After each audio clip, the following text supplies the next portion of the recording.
Hai, Assalamualaikum warahmatullahi wabarakatuh. Buat teman-teman dimanapun kita berada, semoga sehat selalu ya guys. Yang sakit semoga cepat sembuh, cepat diangkat penyakitnya dan bisa bekerja kembali. Terus berusaha diiringi dengan doa. Aku sekarang lagi ada di Junlong guys. Ini tuh di daerah Junlong ya guys ya. Hari Minggu aku liburan ke Junlong. Sebelum ke Junlong aku ke Mongkok dulu ketemu sama siapa itu Mas Jaya Kusuma itu. Ini ada cerita Mbak TKW Hongkong asal Indonesia anak OS Fitri. Fitri Afriani asal Kendal Jawa Tengah yang menggarong uang di rumah majikannya sebanyak 80.000 dolar sekitar 160 juta duit Indonesia. Itu selama 3 minggu saja guys, nggak pakai waktu lama, nggak genap 1 bulan, cukup 3 minggu saja udah bisa menguras uang segitu banyaknya. Jadi si majikan ini cari cece part time, tapi dikontrak di rumah majikan ini guys, part time tapi dikontrak gitu loh. Kalau dikontrak itu kan jangka waktu nggak sehari 2 hari.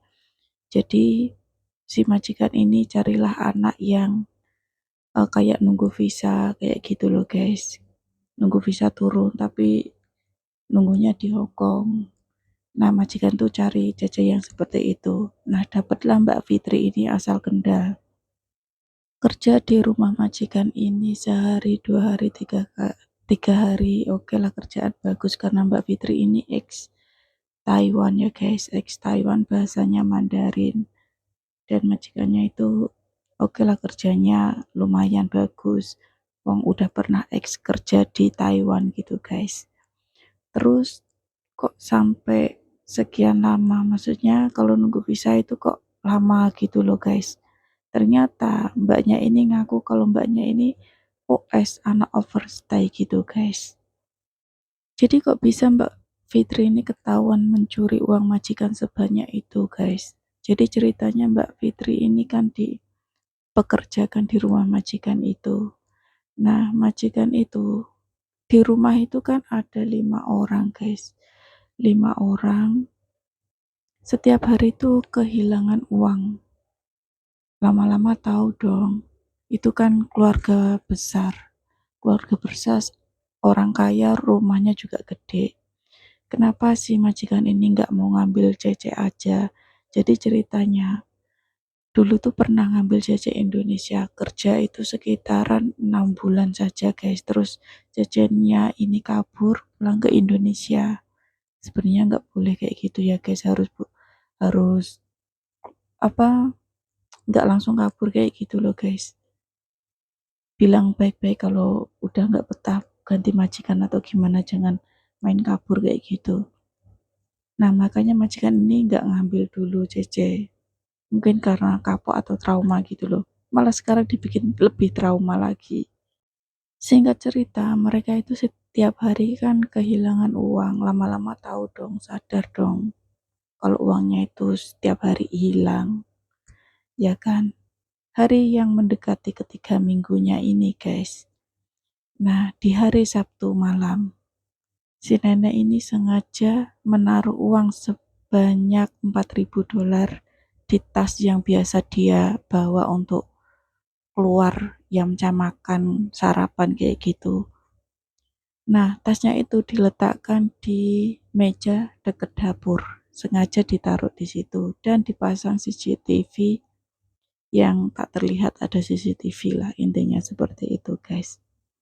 Dan malamnya itu sekitaran jam 3, si Fitri ini mengendap-endap ambil uang yang ada di tas tersebut yang dekat dapur yang dicantolin di situ guys.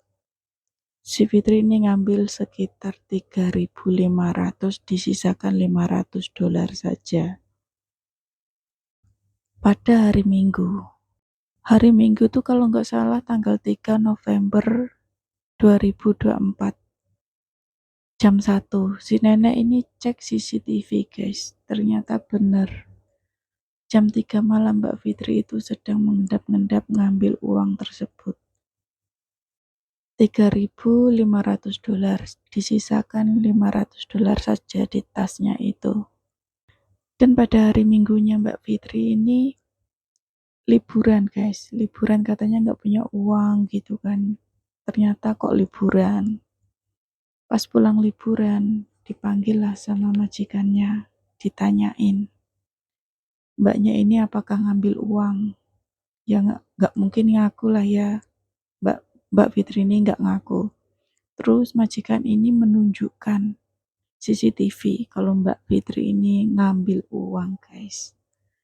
Terus akhirnya Mbak Fitri ini digeledah gitu loh guys, tasnya itu digeledah. Dan hari Minggu itu Mbak Fitri beli HP sekitaran harga $3.500, sekitaran 7 juta duit Indo lah. Dan Mbak Fitri ini dicek juga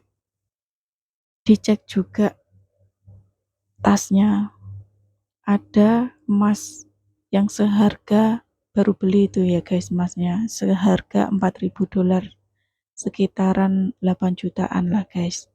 Setelah majikannya ngambil emas sama HP yang baru dibeli sama Mbak Fitri ini, nggak mungkin Mbak Fitri itu punya duit sebanyak itu kan.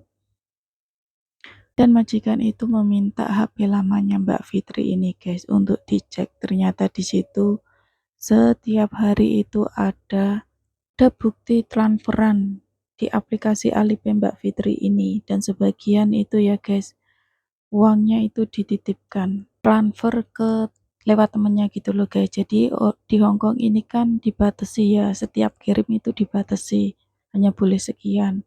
Kalau setiap hari kirim sampai jumlahnya banyak itu nggak bisa, kecuali kita titip di aplikasi temen, seolah-olah itu yang kirim temennya gitu loh guys. Mbak Fitri ini ketahuan mencuri, tapi majikan nggak bisa melaporkannya ke polisi karena tahu kalau Mbak Fitri ini OS overstay ilegal. Takutnya majikan ini malah kena denda. Dan gak lama kemudian Mbak Fitri ini diusir pergi lah. Dan gak lama kemudian guys, ternyata 2 bulan yang lalu Mbak Fitri ini baru saja diinterminate oleh majikannya guys. Fitri ini tadinya kerja jaga anak umur 9 bulan, kerja itu udah 1 tahun. Mbaknya ini protes sama majikannya kalau kurang makan, makanannya itu nggak layak, suka dimarahin. Intinya kerja itu serba salah kayak gitu guys. Terus Mbak Fitri ini juga pernah pinjem uang ke majikannya untuk perobatan suaminya yang ada di Indonesia. Ternyata pas ditelusuri ke Indonesia, Mbak Fitri ini udah nggak punya suami guys. Janda, cerai hidup gitu loh guys. Terus selama ini uangnya itu dikirimkan ke siapa? Nah ternyata uang selama ini dikirimkan ke cowoknya guys. Dan ternyata cowoknya ini pelayaran, kena tipu scammer love. Banyak Mbak TKW ini yang kena tipu, orang yang ngakunya pelayaran, polisi, penjabat-penjabat kayak gitu tuh banyak banget guys. Jadi sebenarnya Mbak Fitri ini ya korban sih, korban penipuan pelayaran itu tadi. Love scammer, penipuan. Jadi kayak gini loh guys, yang salah itu melakukan salah satu orang, tapi yang kena imbasnya itu banyak teman. Seolah-olah semua teman itu seperti itu, padahal cuma satu orang aja yang seperti itu guys. Kasihan teman-teman yang lain kena imbasnya. Apapun alasannya, Fitri ini tetap salah ya guys, cukup diambil hikmahnya buat kita semua. Untuk berhati-hati, untuk terus saling mengingatkan, hati-hati banget kalau kita ini kenal cowok, apalagi penjabat-penjabat kayak gitu. Kita ini sadar diri gitu loh guys, tahu diri kita ini siapa, umur berapa, terus kita ini cantik apa enggak. Intinya kita ini jangan terlalu haus kasih sayang seorang cowok atau seorang penjabat gitu loh guys. Walaupun Fitri ini korban ya tidak bisa melihat mana yang benar, tetap salah.